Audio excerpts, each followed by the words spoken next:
Voilà, Dieu merci le soleil. Dis Jean-François, tiens, ça tombe bien justement que je te vois, parce que j'ai quand même moi plusieurs questions. Étant donné que tu es beaucoup plus assidu que moi là-dessus, parce que moi tu m'as seulement appris il y a quelques temps que j'avais droit à ça. Quelles sont les primes ou les ristournes que tu peux avoir quand tu es en dialyse? Parce que ce soit en péritonéal ou en hémodialyse, Pas grand chose. on a les mêmes, on a les mêmes. Est-ce que tu es aidé au niveau des mutuelles?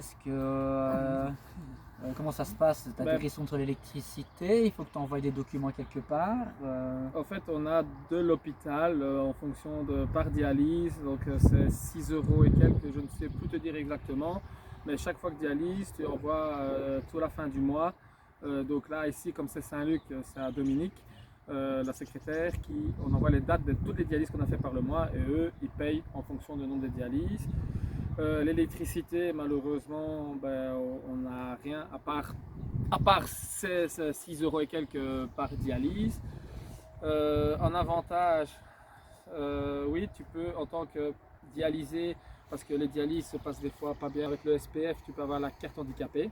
Donc c'est quand même un avantage parce que quand tu n'es pas bien, tu peux te garer devant. Quand tu dois aller faire des courses, parce qu'il faut bien te nourrir et tout ça, tu peux te garer plus proche du magasin. Donc ça, tu l'as.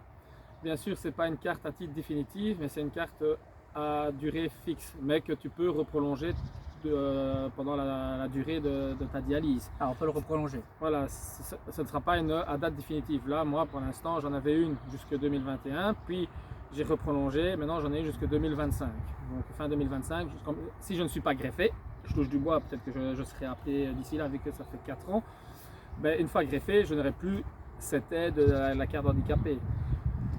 Il y a moyen aussi, mais bon, il faut voir les points au niveau du SPF que tu peux avoir et en fonction de tes revenus, parce que ça joue beaucoup. Et c'est quoi ces points de SPF que tu me parles? Donc le SPF me pose des questions sur la façon de savoir s'habiller, se gérer tout seul, se déplacer. C'est toi qui dois prendre un rendez-vous? C'est eux qui prennent un rendez-vous avec sur toi? le site, tu remplis le questionnaire et puis tu vois un médecin traitant qui va confirmer ou infirmer ce que tu dis et il donne un certain nombre de points. Il faut 8 points minimum pour avoir une petite aide qui est de, je crois que 8 points c'est 120 euros. Mais tout cela dépend aussi, malheureusement, j'ai malheureusement parce que si tu touches de trop, tu n'as pas droit à ces aides, donc tu n'as droit à rien. D'accord. Et pas de réduction précompte ou électricité ou tout ça? Non. Non, parce que il faut avoir un minimum de points, donc peut-être avoir 9 ou 10 points au SPF pour avoir ça. Moi, par exemple, j'en ai que 8. Donc j'ai 8 points. J'aurais pu avoir la petite aide financière de 120 euros par mois. Mais vu que ma compagne et moi, en tant que mi-temps médical, je touche un salaire, pour eux, je touche déjà de trop pour pouvoir bénéficier de cette aide. Ce qui est, voilà, donc malgré ça, on n'a pas beaucoup d'aide financière. Et comme tu as déjà pu le voir, c'est un des soucis qu'on a quand on va dans les conférences et beaucoup qui se plaignent qu'on n'a pas assez de retour d'indemnité par rapport au fait qu'on a. Et il faut avoir de la chance aussi d'avoir des patrons qui sont aussi humains parce que, comme ça, tu sais, il y en a beaucoup qui ont été virés à cause de leur maladie. Oui. Moi, j'ai quand même alors un petit truc positif à faire aussi. Il faut quand même savoir aussi que quand vous recevez votre précompte immobilier, vous avez un document à remplir et vous pouvez avoir une réduction de précompte. Moi, je paye à la base 280 euros de précompte. Ici, avoir rempli le document, je ne paye que 35 euros de précompte immobilier. Donc, on a droit malgré tout à des réductions, mais il ne faut pas hésiter. C'est des documents à remplir. Et alors aussi, c'est 125 euros normalement quand j'ai oublié. Voilà. Et quand vous êtes en dialyse aussi, vous êtes renseigné.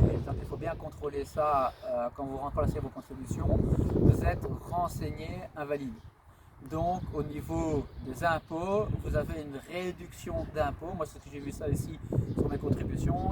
Mais moi, je tenais que j'ai un travail en tant qu'indépendant, j'ai une comptable. Et voilà. Et ma comptable m'a expliqué que c'était comme ça parce que tu étais malade. Oui, moi je suis considéré comme handicapé pour les impôts, mais vu que je suis mi-temps médical, mon mi-temps médical, le mi-temps où je travaille, je ne suis pas assez taxé, donc aux impôts, il faut le savoir, vous douillez, on va dire vulgairement, mais vous douillez après, vous repayez beaucoup. Et tu t'en sors fin du mois? À la fin du mois, oui, mais c'est dur, ça sera quand les impôts seront payés, on a beaucoup à rembourser parce que la mutuelle n'est pas taxée et le mi-temps, comme tu es un mi-temps, tu es encore moins taxé, Ouais. donc du coup après tu repayes. Donc quand on est malade, C'est pas intéressant. on est tout seul. Ouais. Ou alors, et comme on peut terminer en disant oui, alors il faut essayer de se mettre temps plein maladie, mais alors vous avez moins de contact social et vous touchez quand même moins de la mutuelle. Donc il faut savoir ce qui est mieux. Soit vous mettez, comme notre comptable a expliqué, vous mettez un peu d'argent de côté tous les mois, ou alors vous savez que vous toucherez moins en mettant en mutuelle complet. À bientôt!